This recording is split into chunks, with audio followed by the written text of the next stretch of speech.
Welcome to my channel, Mind Atlas. Have you ever questioned whether your choices are truly yours, or whether morality has any weight if free will is just an illusion? Today, we take a 20-minute journey across 5 powerful works of philosophy, neuroscience, politics, and inner reflection. Books that challenge our ideas of freedom, success, rebellion, and the meaning of life. Robert Sapolsky, David Brooks, Albert Camus, Marcus Aurelius, and Michael Sandel. 5 thinkers, 5 visions, 1 converging question. How should we live when the world refuses to give us clear answers?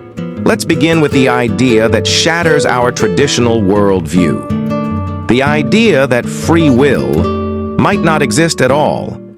In Determined, Stanford biologist Robert Sapolsky delivers a bold argument. Free will, as we know it, is a myth. He draws from neuroscience, genetics, psychology, and evolutionary biology to show how everything we do, every thought, every action, is shaped by biology and environment. Your upbringing, your hormones, your brain wiring, even your momentary stress levels or blood sugar, all determine behavior in ways we don't consciously control. So if we don't choose, how can we blame?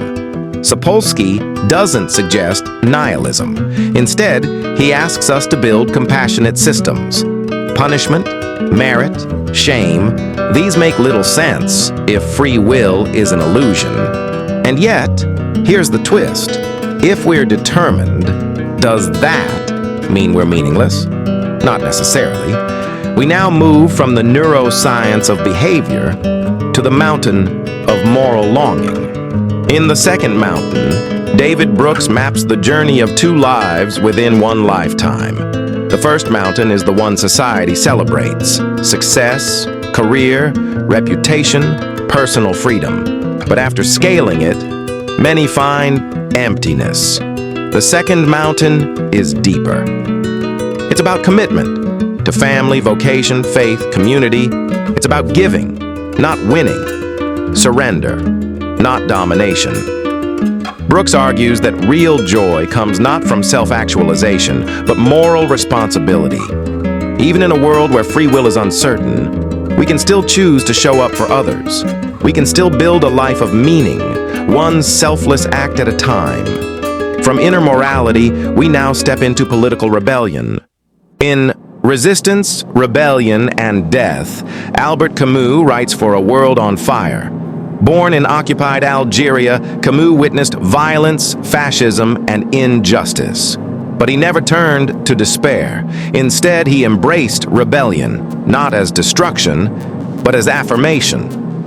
To rebel is to say, there's a line that should not be crossed, and I will stand on that line.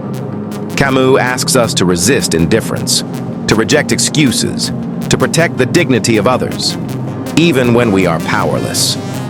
Similarly, Marcus Aurelius, the Roman emperor-philosopher, wrote Meditations to keep himself grounded amidst power, war, and personal loss.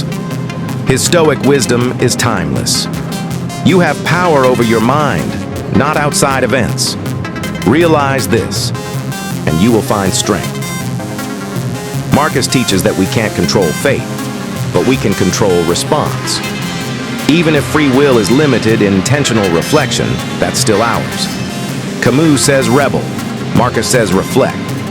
But what if society itself is broken by a false idea of justice? In The Tyranny of Merit, philosopher Michael Sandel uncovers a quiet crisis eating at modern democracy.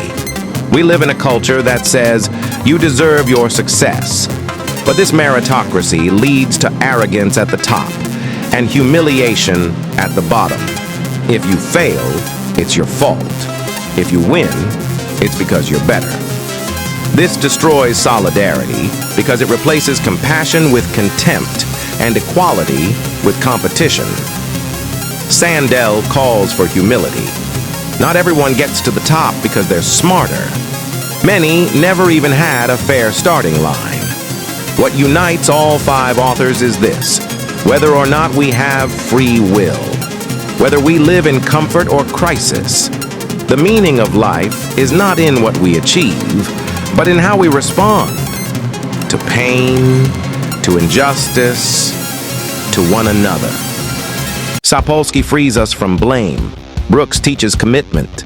Camus ignites resistance. Marcus guides our inner calm. Sandel reclaims our shared humanity. Together they ask, what makes a life worth living? Even if we don't choose everything, we can still choose how to love, how to serve, how to live with courage. That might be the only freedom that matters. Subscribe for more deep dives into books that challenge how we see ourselves and each other.